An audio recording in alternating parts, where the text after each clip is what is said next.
Detik-detik kuda delman Anies ngamuk agak jalan ke markas PKS. Ada kejadian menarik saat mantan Gubernur DKI Jakarta Anies Baswedan hendak diantar ke kantor DPP Partai Keadilan Sejahtera, Jalan TW Simatupang, Jakarta Selatan, jelang deklarasi sebagai Capres 2024.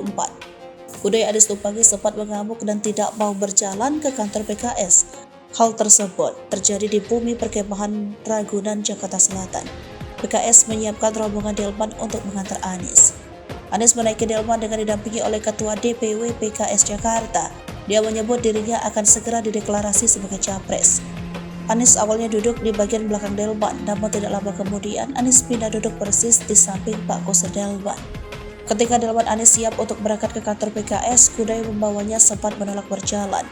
Bahkan kuda itu sempat mengamuk dengan menyeruduk ke orang-orang yang ada di sisi kiri delman. Momen penenggalan itu kembali berlanjut ketika kuda berjalan mundur akibat delman yang Anies tumpangi turut ikut mundur. Wajah Anies tampak terlihat tegang ketika kuda itu sempat mengamuk. Sontak para kusir yang ada di lokasi mencoba menenangkan kuda Anies itu. Sejumlah petugas tampak meminta awak media dan kader PKS untuk menjauh dan memberikan ruang bagi kuda tersebut. Setelah beberapa saat, barulah kuda yang Anies tumpangi mau berjalan. Delman Anies pun berangkat menuju kantor DPP PKS.